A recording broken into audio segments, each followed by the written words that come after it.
Bueno, la miastenia gravis es una enfermedad que está diagnosticada como una enfermedad poco frecuente.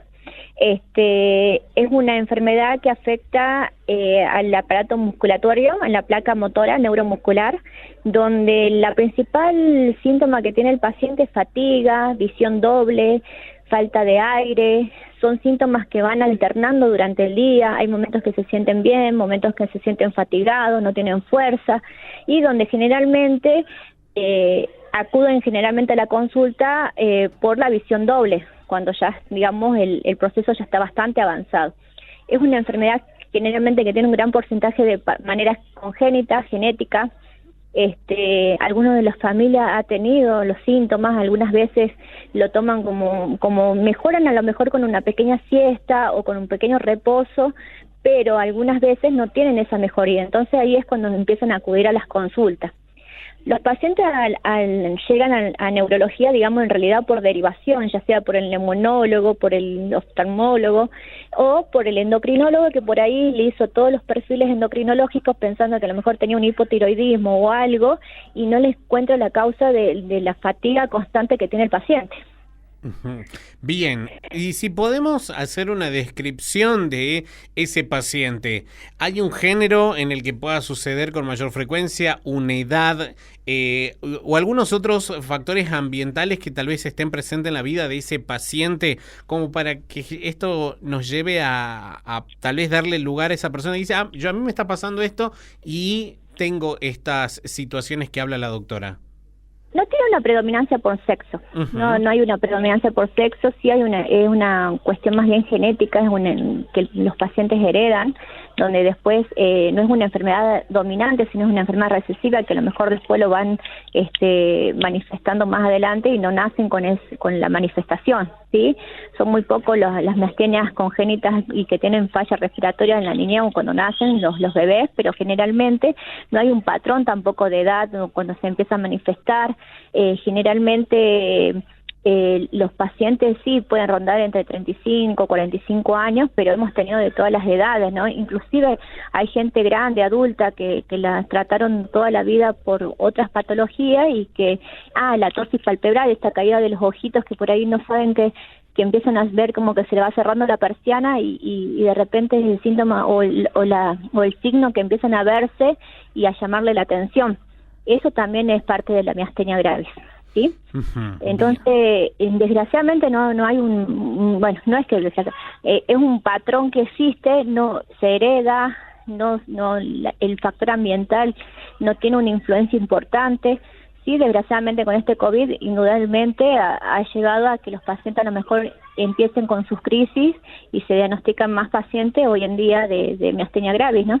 Sí, porque por los síntomas que describís, Romina, creo que primero puede generar confusión por los síntomas y demás, e incluso evitar que las personas hagan la consulta, ¿no? Porque, visión doble, tantas horas de pantallas con las que nos pasamos diariamente que más de uno debe decir, no, estoy muy cansado porque hoy hice 10 horas seguidas de pantalla, estuve estudiando, estuve con los chicos haciendo la tarea, estuvimos trabajando con la compu y bueno, estoy muy cansado. Como bien vos decís también, uno a veces se va a descansar y ya se pasó un poco, entonces como que uno lo va dejando y posterga cualquier tipo de consulta, si sea con su médico clínico. Sí, indudablemente, y después inclusive he tenido pacientes que tuvieron varios años así, que descansaban, veían doble, descansaban, se le caía un poco los párpados, sentían como que se les cerraba las persianas, como dicen ellos, y descansaban un ratito y ya se sentían mejor, o tenían pérdida de fuerza, caminaban, 10 cuadras y de repente la fatiga venía, hasta que un momento, desgraciadamente, no llegaban a compensarlo y terminan haciendo la consulta médica. Por eso es una enfermedad poco visible en todos los aspectos, ¿no?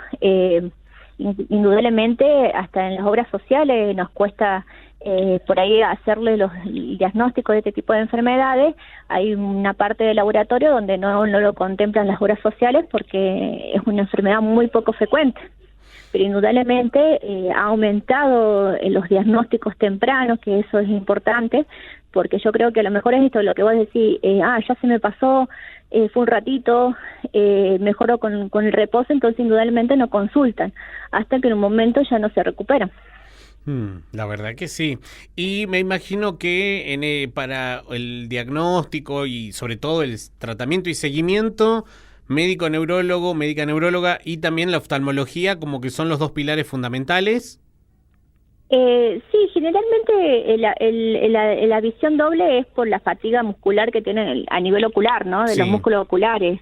En realidad no es una alteración de la refracción que tienen, pero digamos, generalmente como es el síntoma que llama la atención, terminan consultando al oftalmólogo y los oftalmólogos nos terminan derivando a nosotros, o esto de caída del párpado, que ellos ven que se le cae el párpado como una persianita y no lo pueden levantar, y es lo que terminan haciendo la consulta médica. Entonces, por eso generalmente estos tipos de pacientes son derivados por otros especialistas. Bien, ¿y en qué consiste hoy el tratamiento y qué impacto tiene el tratamiento en el caso de una muy buena adherencia? Generalmente, bueno, primero se le hace todo el screening que nosotros llamamos al paciente, es un estudio de electromiografía, una tomografía de mediastino porque tiene una relación importante con el timo, que es una glándula que tenemos arriba del corazón, donde se generan todos los anticuerpos, porque es una enfermedad autoinmunitaria también, entonces indudablemente tenemos que ver cómo está el timo. Algunas veces hoy en día también se trata de que el timo, si tiene algún timoma, que es un tumor del timo, se lo saque y esta enfermedad puede desaparecer. Dentro del tratamiento, cuando hay miastenias refractarias, se está planteando en sacarlo al timo a pesar de que no tenga esta tumoración. Uh-huh. Se hace la tomografía de mediastino, el electromiograma y estos anticuerpos que son de sangre, que se llaman anticuerpos los ACRA y los anti-MUX que se derivan a Buenos Aires, que estos son los que generalmente las obras sociales no lo reconocen y que el paciente los tienen que terminar abonando. En la parte pública lo estamos logrando hacer, se los manda, ellos no tienen que pagar nada, pero indudablemente es todo un trámite que hay que realizar para que ellos puedan para hacerse el diagnóstico del paciente. Y el tratamiento, tenemos hoy en día, hay una pastilla, una droga que salió hace muchísimos años que se llama piristomina, que es lo que nosotros usamos para el tratamiento, y en las épocas de crisis se usa gamma-globulina humana o plasmaféresis, que esas dos cosas sí contamos también acá en la provincia. Así es, a través del Centro Regional de Hemoterapia, que la verdad tienen muy buenas máquinas y conocen muy bien sobre la técnica. Y, Sí. por supuesto, estos tratamientos son de por vida, son por periodos cortos. De por vida, es un tratamiento de por vida. La piristomina es un tratamiento que se da por vida, se hace un tratamiento de acuerdo cómo va la actividad del paciente, cómo va a reaccionar el paciente durante el día. Tenemos una variabilidad importante de dosis, ¿sí? De cuánto se puede usar por cada paciente. Por ahí nos ayudamos con inmunomoduladores cuando la respuesta es escasa, como la cetoprina, o si no tenemos que hacer pulsos mensuales de gamma globulina cuando el paciente no está respondiendo bien, o la plasmaféresis. Y hoy en día estamos hablando con los cirujanos de tórax para ver plantear el realizar la timenectomía si es en el caso de que el paciente sea una miastenia refractaria, que hoy en día, por ejemplo, los timomas que hemos diagnosticado se han sido sacados a través de, ya no como una cirugía tan invasiva, sino por medio de endoscopía. Ah, qué bueno que la endoscopía también esté funcionando entonces en estos casos. Si hay antecedentes, si hay antecedentes en la familia, ¿esa familia debería hacerse chequeos periódicos?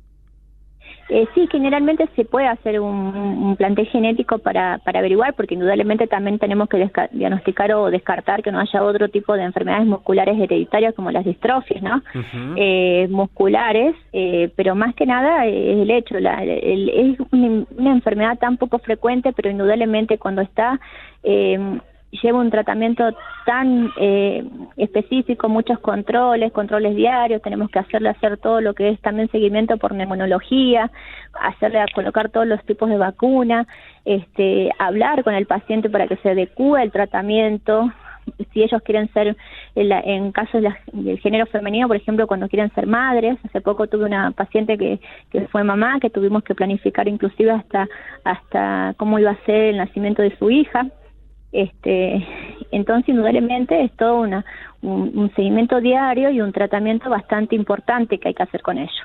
Por eso este 2 de junio los pacientes de miastenia se han reunido de varios colegas, tienen ellos un grupo donde quieren enfatizar en lo que es hacer visible su enfermedad, para hacer constar de una ley que es a nivel nacional, por el caso de que también el tema de los tratamientos, cuando no es la parte pública, la parte privada por ahí nos cuesta este tipo de tratamientos porque indudablemente no entra como una enfermedad frecuente.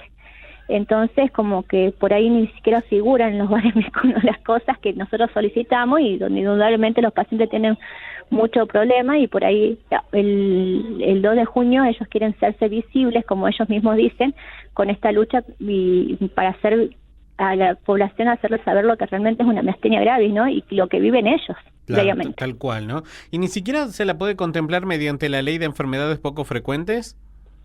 Entra como ley poco frecuente. Pasa es que por ahí hay diferentes criterios y es donde por ahí ellos tienen complicaciones con las obras sociales.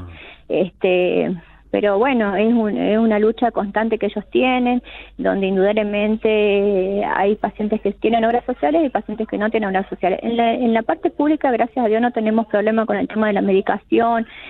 Como vos decís, hemoterapia también nos hace mucho apoyo en el cuanto si necesitamos plasmaféresis o gamas globulinas, eso no tenemos problema cuando tenemos las crisis en estos tipos de pacientes.